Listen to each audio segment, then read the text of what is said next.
Hello and welcome to West Country Wanderings and welcome to Lost Railway Walks, part number 18.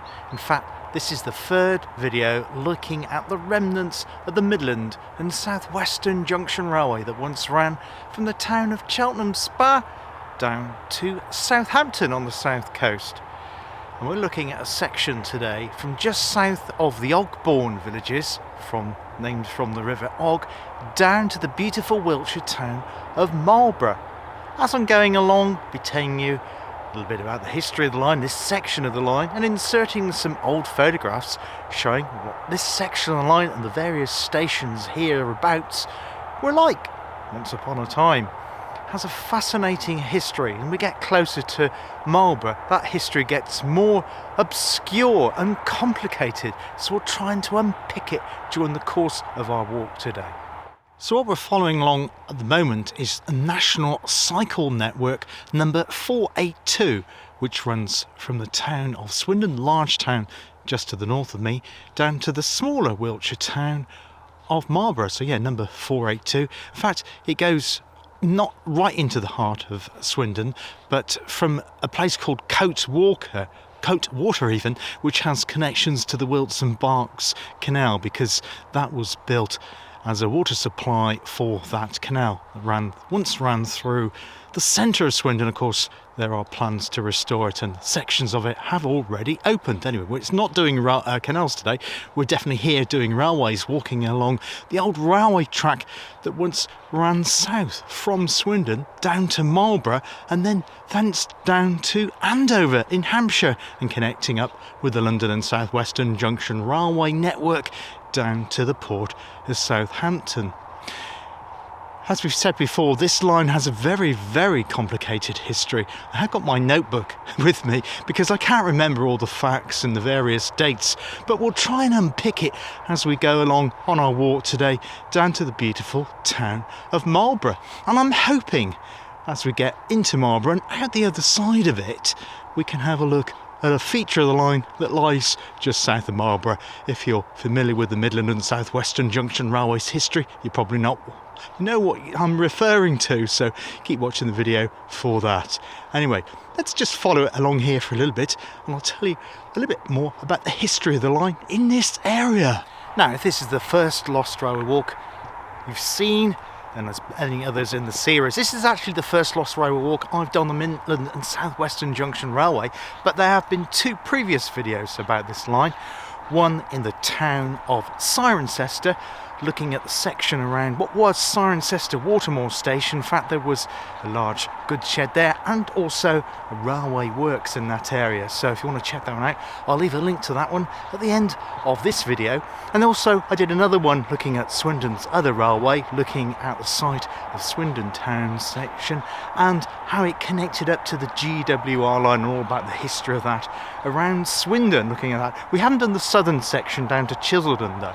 We may do that in a future video, but today we're concentrating on this section, and there were two stations on this section between Swindon town station there, which is now in the old town part of Swindon, down to Marlborough. So obviously there was a station at Marlborough, more about that yet because it's not that simple, and a station back there in Swindon, nothing to do with the present day GWR section.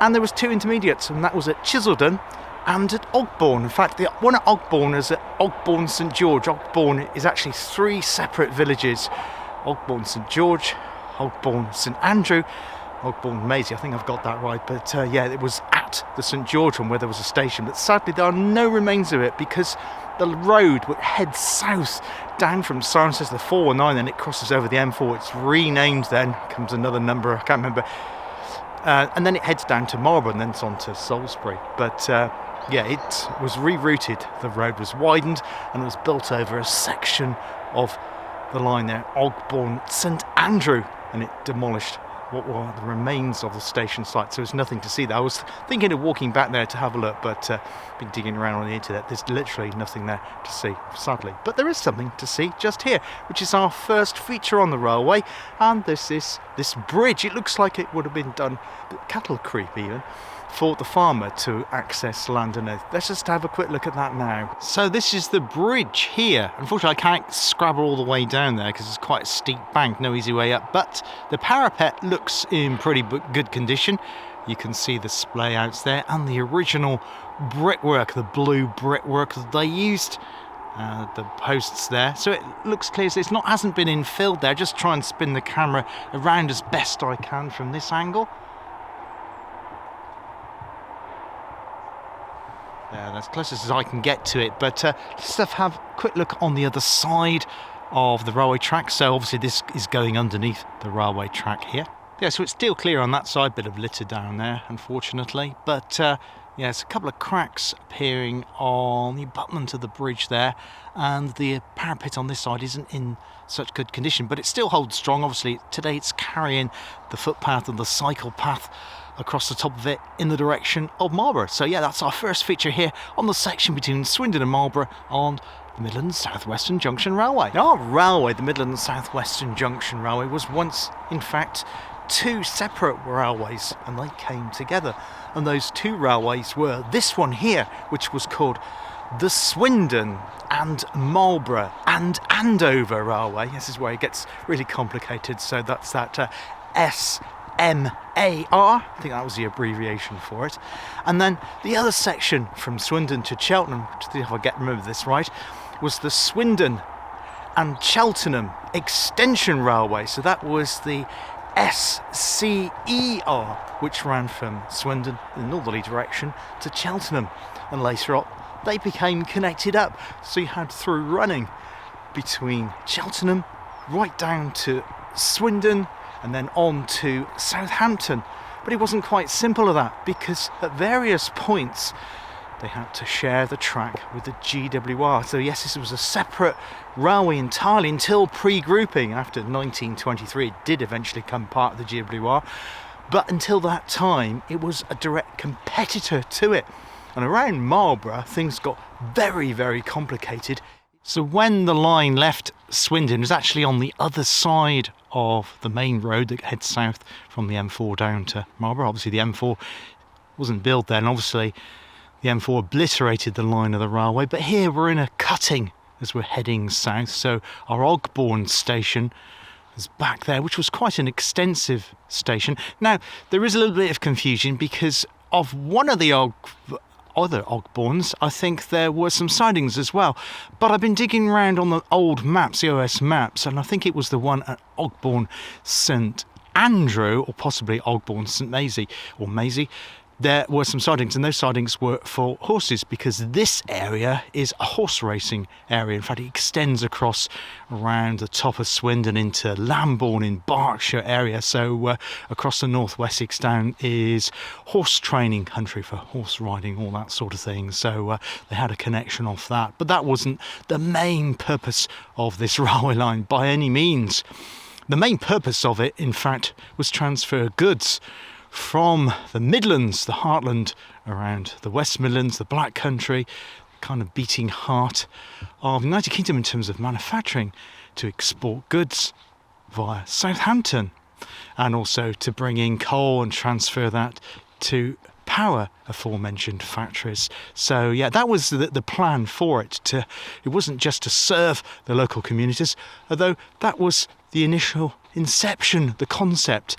We'll talk about that now. So we've now reached what's known as Bay Meadows, and there is a sign here, courtesy of the Wiltshire Wildlife Trust. Sadly, it's a bit of graffiti on it, telling you about all the other walks that you can do in this area. So effectively we are here, as you can see there, on the Chiseldon and Marlborough railway path heading to Stonebridge. So we're going to follow that down there before we make our entrance into Marlborough.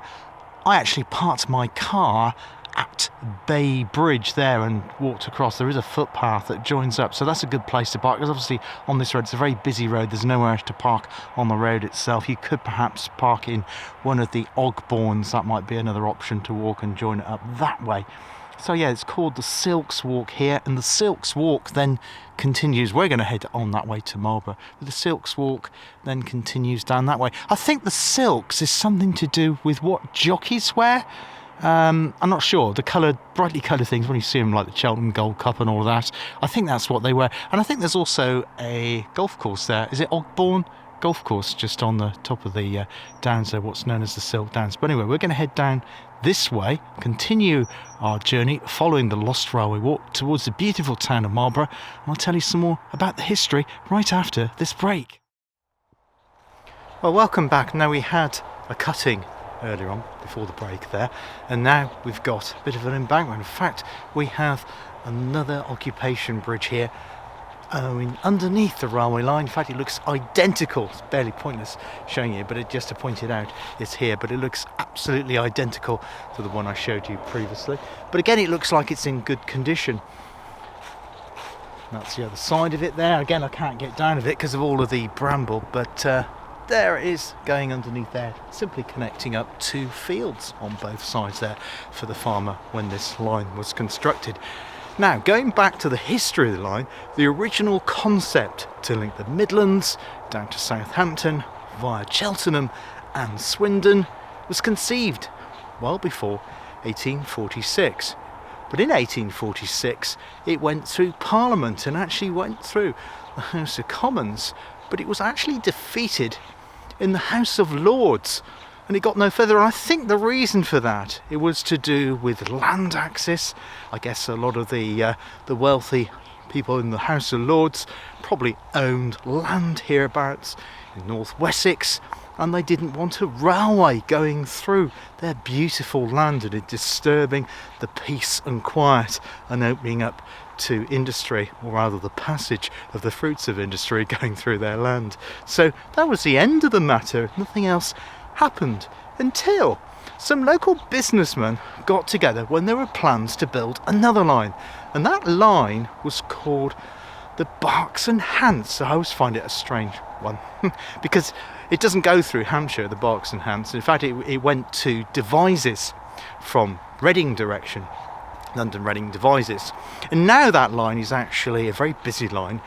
It was reconnected up as like a cut-off in the early part of the 20th century by the GWR to connect Taunton up to Reading. In fact, the expresses from South Devon, the holiday trains from Cornwall, all of that went, and still do of course, from Taunton directly to Reading, cutting off Bristol and Swindon. It's a much faster, much quicker route.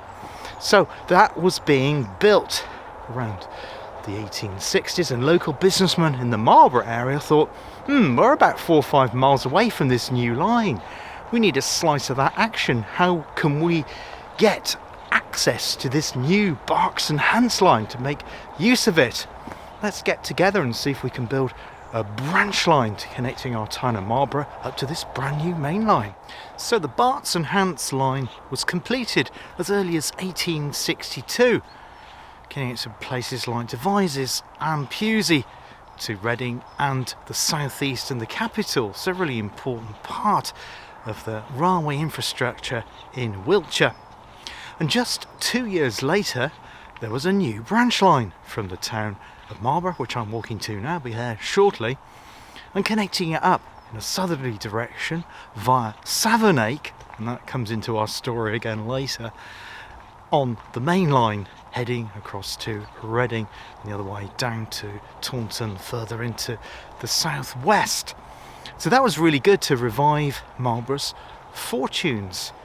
But it wasn't enough. It wasn't a line that would ever connect from Cheltenham and the Midlands down to the south coast. It did provide Marlborough with a new station, and that new station was called Marlborough, but later, for reasons we'll come on to, it became Marlborough High Level. Why High Level? Because there was another station in Marlborough that arrived later. Oh, we have a curious feature here. I'm not sure what this is all about. I don't think it's anything to do with our railway. It's like a miniature pyramid. Does anybody know what that lives locally to here to Marlborough or Swindon area know anything about that? There's no plaque or engraving on it at all, so it's just a pyramid, just to offset off the would have been the railway track bed. There is something, however, here, just tucked away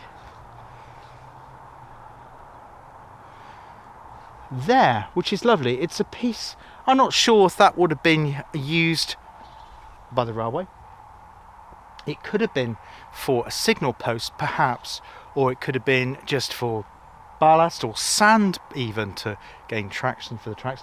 But there's a little plaque on the side of it, and that reads, "For Anne and Derek Billingham and their family, whose hard work made this cycle rail path possible," dated 1990. So I'm guessing that the path opened somewhere around that date, and it's great that people can walk and cycle from the large conurbation of Swindon right down across the North Wessex down into the beautiful town of Marlborough without actually accessing their cars. So that's brilliant. It's a fantastic resource.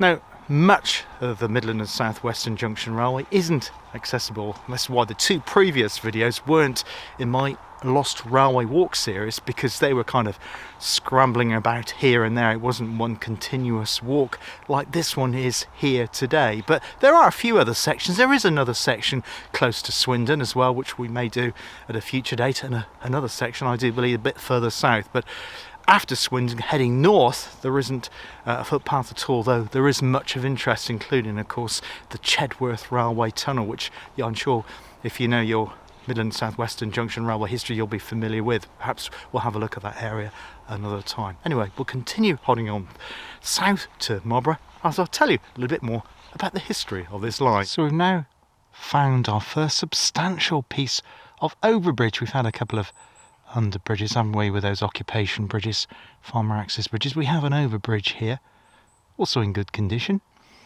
but it just provides access to a farm track as far as I can see. I can't even see where the farm is, but we're on the edge of the town now. There's something called Pond Bay, like a medieval war ditch to the right of me, this location according to the map, and Marlborough itself, the suburbs which have expanded further to the east at this point, just to the right of this cutting. But the railway made a circuitous route to approach the town. It makes a big loop heading south of the town, and the station was south of the town near the Salisbury Road, but we'll be following it all the way till we get to the former station site, or what was the station site, because there are no remains of it there today.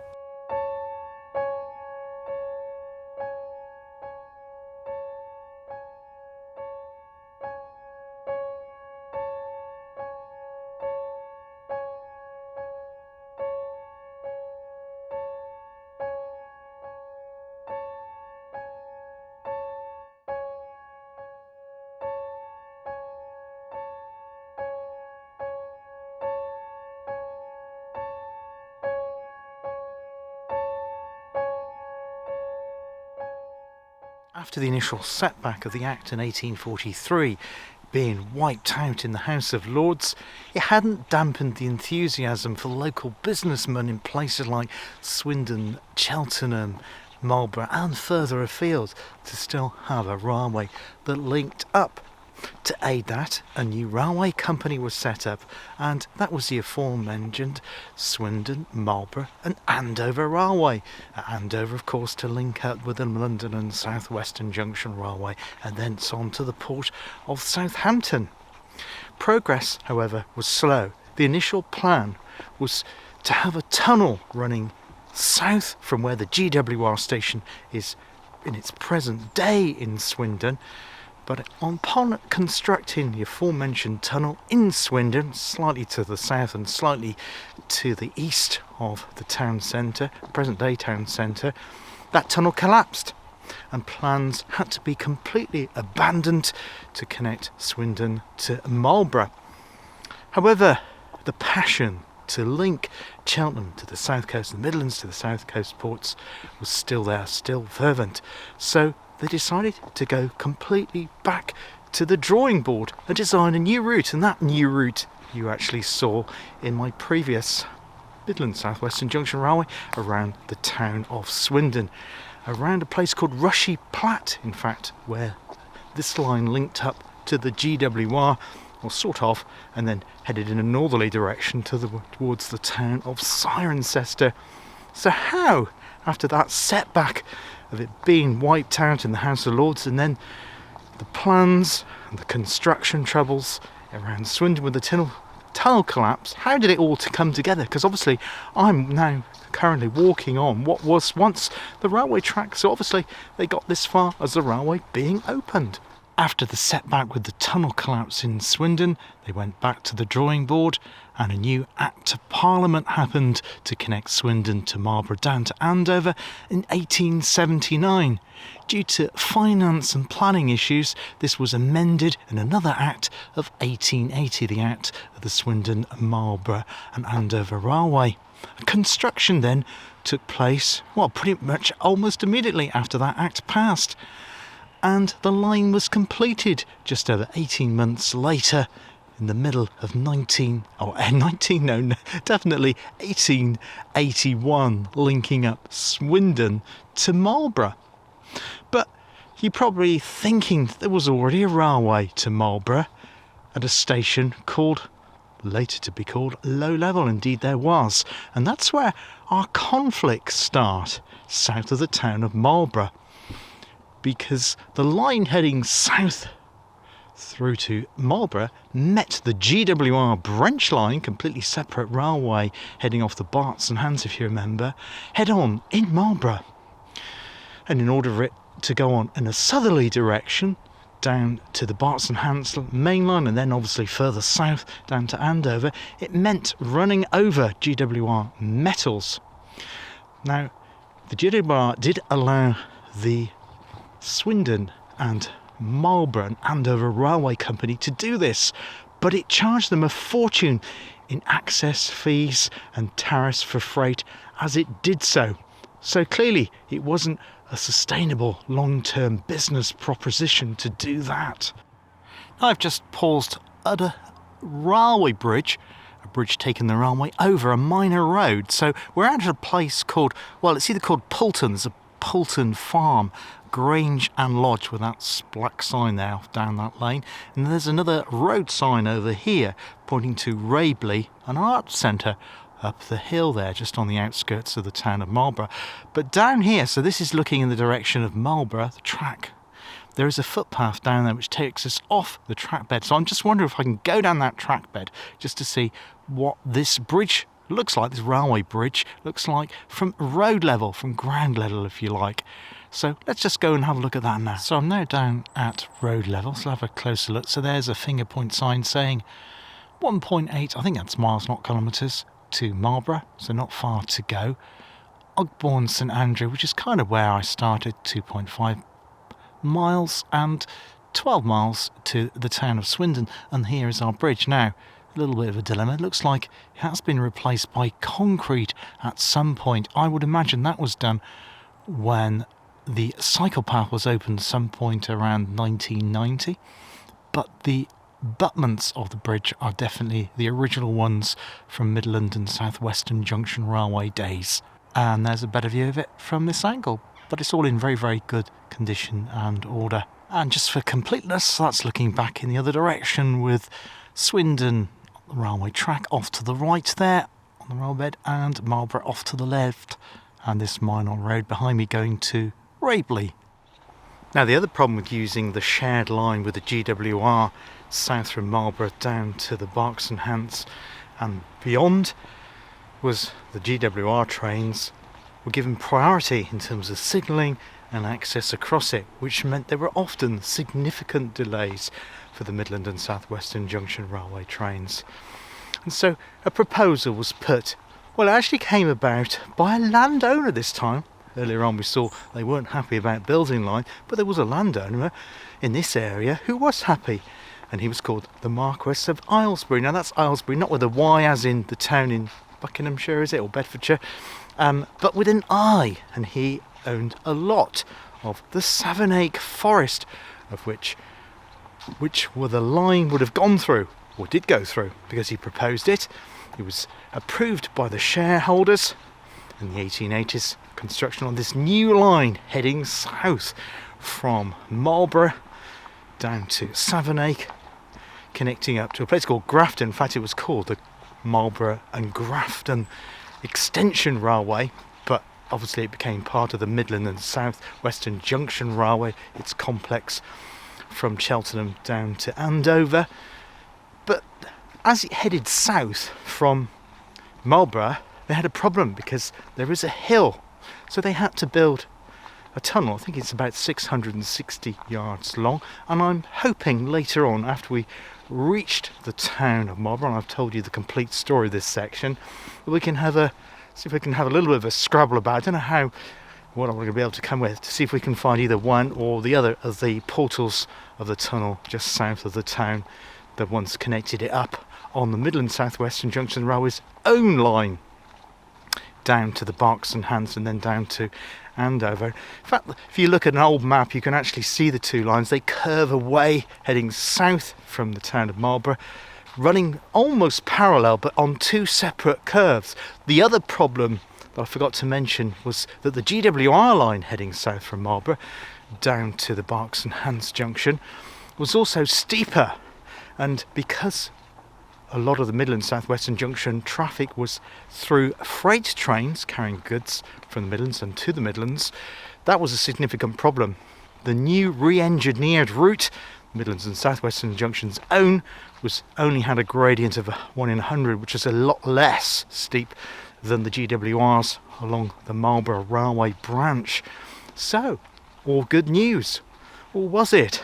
Well, kind of yes and no. It meant that they then had to have their own separate station, hence the high-level, low-level business, although there wasn't actually in reality a great deal of difference in terms of height. They were just called that for convenience. There was a little bit of difference in height, but not much, not as much as, say, somewhere like Wolverhampton, high-level, low-level, not as much as that. There was a little bit of difference there, and the two stations were actually quite close to each other, but neither of them were actually that close to the town centre of Marlborough is itself, about half to 3/4 of a mile south of the town centre. But the line there, the Midland South Western Junction Railway, it did have a lot of facilities there. There was a coal yard there and a goods yard and a goods shed, so it's provided with quite good facilities here in the town of Marlborough. While I was chatting to you away just then, I didn't realise I was actually walking under a bridge as well. I was so engrossed in retelling the history, which carries a busier road. I can hear traffic on it heading east of the town of Marlborough. We'll have a look at the edge of the town in a moment, and then we'll go into it and see if we can see where the site of the station was, although I'm led to believe there are no remains of either high-level or low-level Marlborough stations. But yeah, it's in very, very good order again. You can see the blue bricks on the parapet on the top of the bridge there. And yeah, I guess some of that may have been remortared when the cycle path was opened some 30 odd years ago. So we're now looking across towards the town of Marlborough, or rather its extension thereof, its eastern extension. The suburbs have been out from the original heart of the market town here in Wiltshire.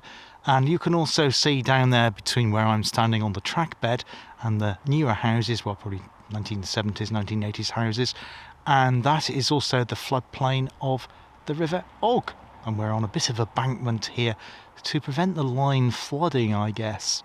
Now also here you can notice that the line is beginning to start its curve around to the right, so it's passing underneath the town of Marlborough to make its entrance at the southern section of it. Now when the new section down to Grafton was opened around 1896, the GWR removed its own connection to the Midland and South Western, and what was to become the Midland South Western. It's still at this point only the Marlborough, Swindon and Marlborough Andover Railway. They severed the connection at Savernake. In fact, Savernake then had another station built for this railway. So in fact, Savernake had a sort of a higher and lower level, though the two stations were close together.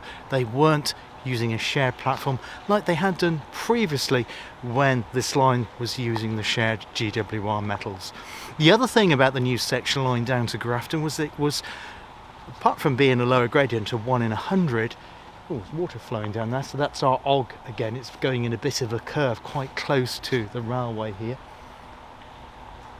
In fact, I think it's like an offshoot of it. It's going underneath a culvert, and you say that. So that's our Og there, we saw close to those houses. And here it looks like the railway is actually going on top of the Og, or rather over the Og, on the little bridge there. But it's only a small culvert, so it's not a great deal to see, I don't think. But we can continue along here. Yeah, so that new railway was actually also, apart from having a tunnel on it, it also was double track to ease or help the flow of the traffic heading south of the town of Marlborough down before it met the London and South Western Junction Railway.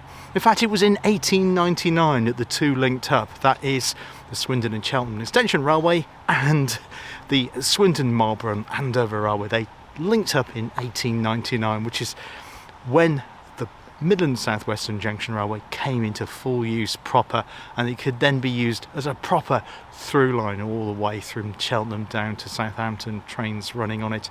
I think actually Marlborough here had about 8 trains a day. I think the GWR one, the branch line down to the Box and Hands, had 8 a day, so they both had an 8 a day. I think this one though had trains on a Sunday, but the GWR one didn't. Just here though we have remnants of a rail just sticking up. I always like to see bits of old railway infrastructure on our Lost Railway walks here on West Country Wandering. So yeah, it's good to see that bit of rail there.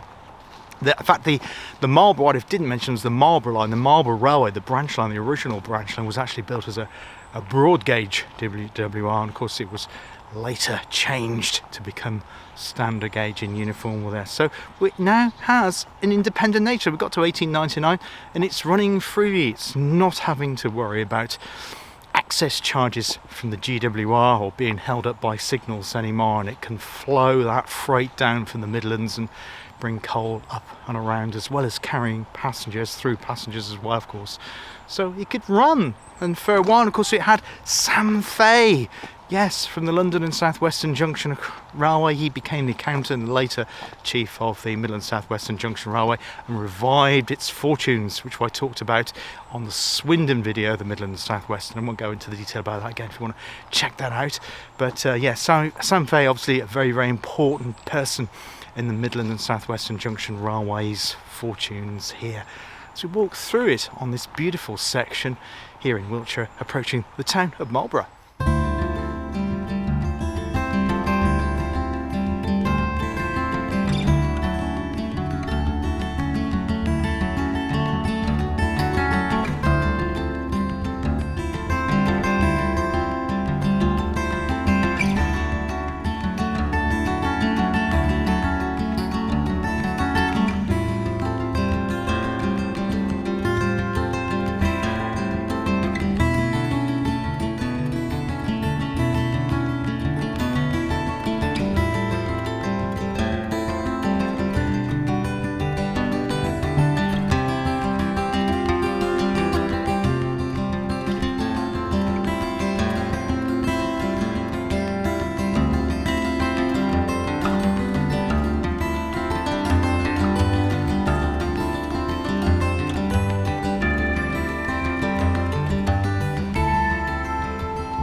So we have one of these lovely National Cycle Network signs here. Swindon 13 miles even, Cirencester 30 miles, Marlborough, well Marlborough we're nearly there, and Bristol 65 miles. Oh, I didn't realise we were quite so far from Bristol as that.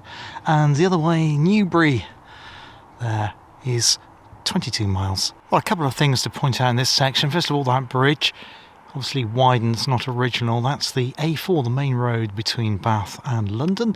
And obviously here, the cutting widens out, presumably for siding. So it was getting towards hereabouts that there were those good facilities, though the station itself was a little bit further on. But suddenly that's the end of our path. But it's not the end of our video though, because we're going to head into the town and then have a look, see what we can of the remnants of the Marlborough Tunnel. There's actually something there as well, where they've cut the trees back, which was something to do with the railway. Looks like it might have been part of a fireplace for a signalman's or plate layer's hut at one time. Perhaps there was another building around it. Sadly, remains of that now long gone. So this is our A4 bridge. Obviously there was a bridge here originally, has been widened and strengthened. Presumably it was strengthened when the cycle path was opened in the early 1990s, and there's addition of a newer bit here, which is a footbridge. Well, because obviously the A4 being a very dangerous, fast and busy road. But the original brickwork and original arch there is the original from when this line was first built.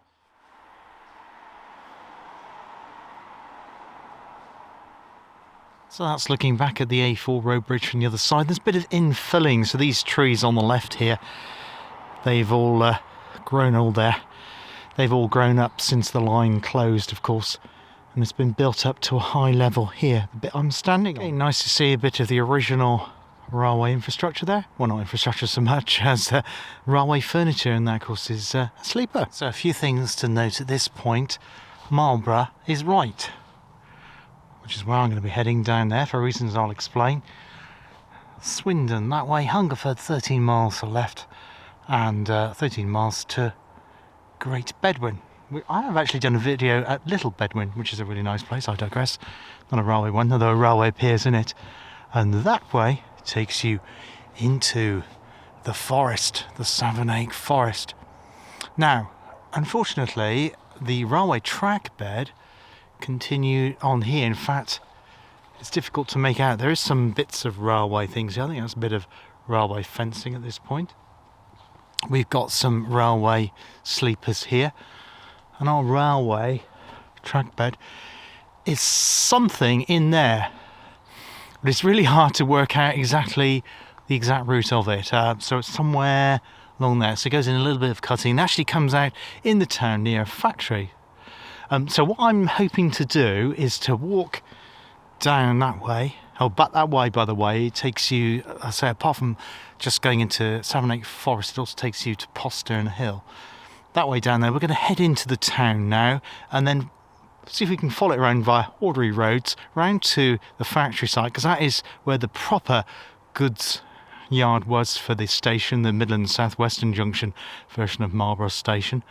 Just to point out the site there before we head on a bit further south from the town to look at the site of the tunnel. Oh, well, that's interesting. I was following that track down into the town centre, and I came across this track which diverged away to the left, following through a woodland running parallel to the course of the old railway line. So I thought, well, I'll see where it goes. It's not marked on the map as a right of way though, so we'll follow it along here and see where it goes out. And I think the railway was just off there, going through there, and that little bit of a cutting there on the left of the screen. Well, at this point the two seem to join up, and we do seem to be following the actual track bed of the line of the Midland South Western as it made its way towards Marlborough High Level Railway Station. So I've just come from that direction, from where, well, the divergence towards Savernake Forest and the town centre.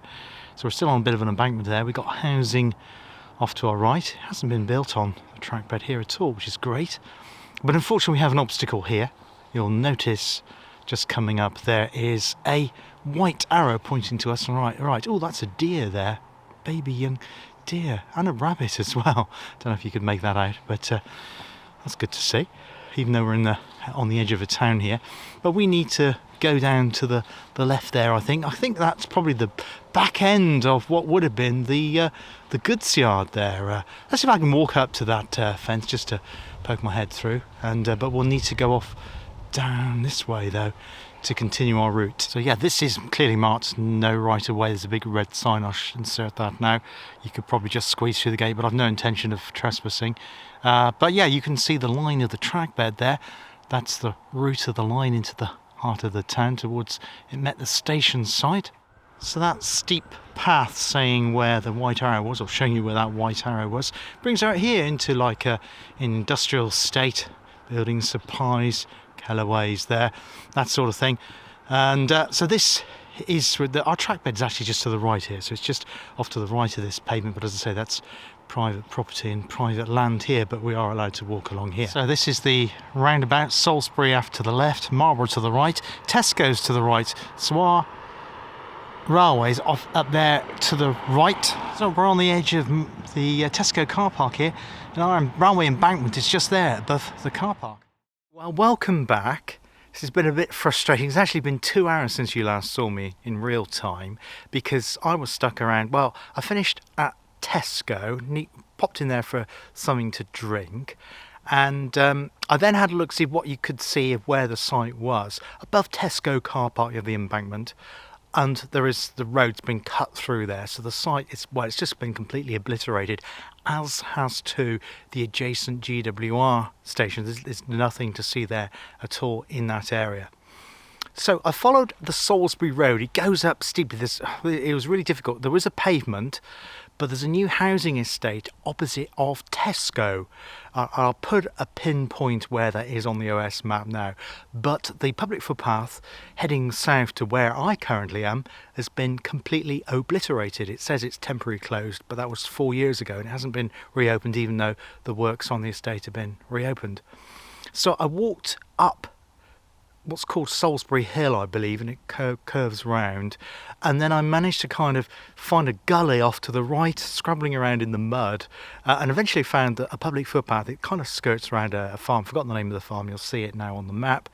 And then just off that farm, public right of way, there's a track. It's not a right of way, but it's a very clearly defined track, and you're not going across any fences or barbed wire or anything like that. And if you follow that track down, you'll come to this, which is the track bed of our Midland and South Western Junction Railway. That in there is a direction of Savernake, the Barts and Hants main line, which still exists, of course, and on down to Ludgershall, Andover and Southampton. This way, however, round here, is in the direction of Marlborough, but as you can see, we're starting to head into a steep cutting, and the reason for that, at the end of the steep cutting, was the tunnel that they needed to build at the end of, well, the new section, if you like, what they call it, the Grafton section, Marlborough and Grafton Railway, to avoid the access charges for the GWR. Anyway, we're going to head along here to see if we can find the southern quarter of Marlborough Railway Tunnel. As we're heading along here, we can see the cutting getting deeper and deeper, and it's getting more overgrown. I have to be careful because it's also getting quite slippery underfoot, but you can see the line there of chalk right up there. You can see how deep the cutting is now, so you can't, once you come to the track, or that track off the right of way, you can't suddenly dip down where the portal is marked on the map because the deepness of the cutting, and it really is quite deep. So this new section for the Midland South Western Junction Railway would really have been quite a challenge for them to do, to have dug this bit out.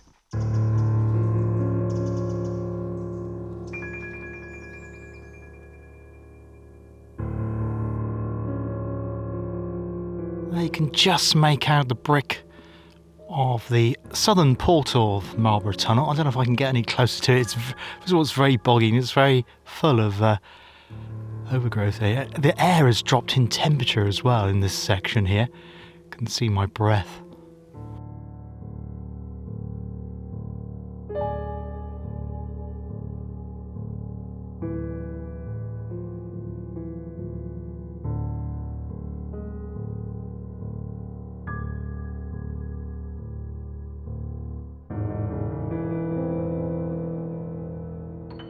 Well, there it is, ladies and gentlemen, the southern portal of Marlborough Tunnel.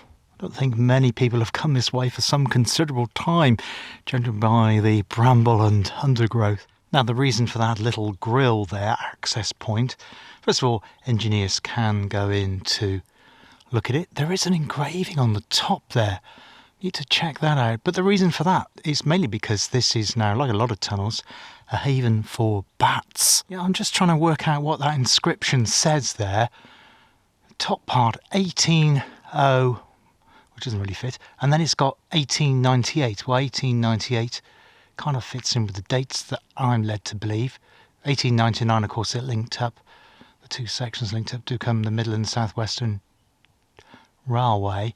I can't make out what that middle line says, and at the bottom, I'm sure it says well, certainly it says GEO, possibly an RG. Is that George? Is that the engineer of the tunnel? I'm not sure. I need to dig around on the internet, see if I can find any more information on that, because obviously that's weathered over the years, and perhaps somebody took a photograph of that when it was legible. They have actually put a newer piece of concrete there as well. That's not original. I guess that's to support it. But yeah, there is our tunnel.